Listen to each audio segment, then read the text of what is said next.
All right, what's going on, guys and gals, and welcome back to my channel. My name is William Grazione. I am the owner of a nutritional coaching company called The Educated Dieter, and I'm posting on YouTube to get back into a good, solid rhythm and routine with regards to training. So, currently battling a shoulder injury. I don't know how I hurt it. I think it was probably a combination of trying to build my bench press strength back up a little too fast and happened to injure my left shoulder. And I had to find exercises that I could do that didn't cause it pain. So far, it's been about 3 or 4 weeks, and I've narrowed it down to this specific incline chest press. You can see that I've got the fat grips on there, and I'm doing a very close modified incline chest press, but just trying to keep the elbows really close.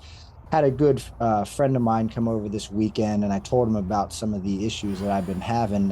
His name is Lane, and Lane was like, "Hey man, just do what you can do, but slowly, think about progressive overloading over time." And logically, I knew that, right? But being somebody that's going through it, obviously, you can become a little bit, I guess, emotionally tied to what you're going through, and not really think as logically as you would like to. And so, what I decided to do is just begin to take the action that he essentially recommended, and that's just slowly progressive overloading up in time, adding reps and adding weight as you can. Now, the definition of progressive overload is just making minor adjustments over the course of time to lead to you increasing either weight, load, or intensity.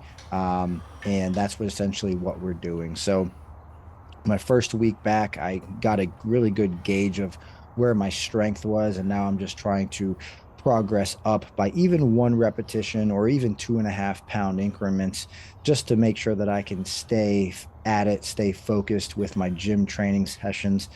This is an exercise that I personally enjoy a lot for triceps. As long as you can keep your shoulder kind of locked in place, keep your elbow tight against your body.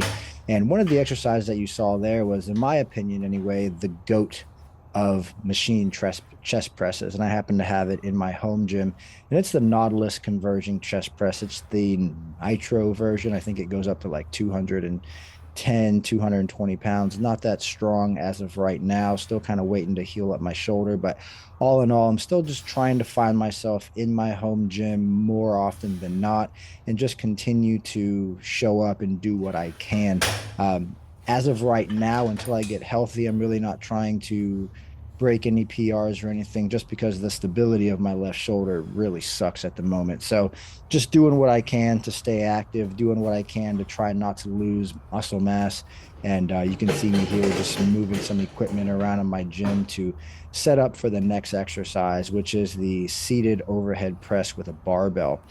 Now, the barbell to me seems more stable, actually feels better because if you think about the logistics of using a barbell, it's unmovable from arm to arm, right? So you don't have to really use your stabilizers. And that's actually what I feel as though I injured was a stabilizer around the glenohumeral joint, potentially a minor tear, some form in the labrum. And I typically only feel it when my elbow begins to start to drift out. And I've noticed for a long time that I do lack some stability, muscle strength in my left arm. And I think that's why I bias barbells and Smith machines a bit more than I have a tendency to bias a dumbbell. But you're going to see as I begin to put some weights here on this, just worked up to 95 pounds, did like 3 sets of 10, 11. And I think on the last one, I got 12 just as a means to progressive overload and do what I can.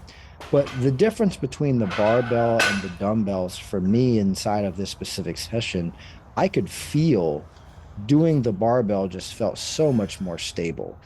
It didn't give me any grief, didn't give me any pain. But again, it's because the barbell in and of itself is a stable object. It's not like I can deviate from right arm to left arm. And this just felt phenomenal. So I am definitely going to keep this in the rotation. Currently doing this exercise and this series of exercises that I'm walking you through now twice per week. So I have 2 push days per week, 2 pull days per week, and then more of like a full arm and then a full leg day as well. Not training legs on this specific day though, because in about 2 days I'm going to run a 5K. You can see here I moved on from the barbell to the dumbbells. Now, the left shoulder felt very unstable here. I'm going to be totally honest. And truthfully, I was like, oh, why don't I just go back and do more barbell? But I figured it would be good to improve the stabilization of my left shoulder because whatever's going on in there, I could just tell that the stability of it was not the way I want it to be. And if you look at that last rep, you could see my elbow kind of wanted to just pop out. It wanted to flare out, but I had to try my best to really keep it in tight so that I didn't re-injure it. I haven't been able to do lateral raises for gosh, probably a month, and shoulders are definitely one of my strengths. And so this was an exercise that I just created on the whim. I'm like, well, if I can't do a full range of motion dumbbell lateral raise, what can I do to still get a stretch on the delt, still get a great pump in my shoulders, but not aggravate my shoulder, specifically that labrum glenohumeral joint area that I think that I injured. And actually, I was able to perform this with no pain. I actually ended up starting with 3 pounds, worked up to the fives, the eights, and stuck with the tens for 20 repetitions. And these felt incredible. So, all in all, really happy with the way this morning's training session went. No PRs to write home about, nothing super special, but either way, we got the job done.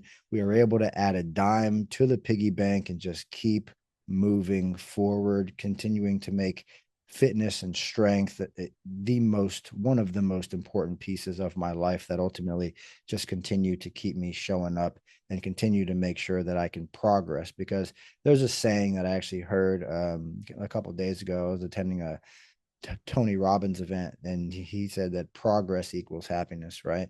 So think about when you're making progress, how do you feel? You feel incredible. And that's essentially the confidence that you need to determine your happiness status at that specific moment in time. Something that I've been doing to help with the shoulder and just overall inflammation and recovery is I've been utilizing my cold tub quite a bit. Definitely in recent times, since I injured my shoulder, I've probably done it at least 3 days per week, maybe even 4 days per week ever since. And I definitely feel that the cold water immersion, the cold water therapy has helped out tremendously. Growing up as an athlete, I was always somebody that, if I had an injury or something like that, I'd always ice it, right? And so I knew that getting a cold tub, which thank you to my wife for purchasing this for me as a gift, I've been able to utilize it now for the better part of the last few months. And it's definitely made a really big difference, especially with my running that I'm doing now, which is just entering small 5K races just to keep my cardiovascular endurance up, as well as rehabbing my shoulder and helping promote recovery from all the training that I'm doing currently right now. So just wanted to say thank you all so much for checking out this video. If you're liking the content that I'm putting out here on the channel, just go ahead and get back to me and let me know. Leave a comment down below this video, subscribe, that would be phenomenal. And if you guys happen to want me to cover any specific topics, or you just want to see me training in my home gym, that's super cool as well. But either way, thank you. God bless. Thanks for checking this one out, and I'll see you in the next video. Peace.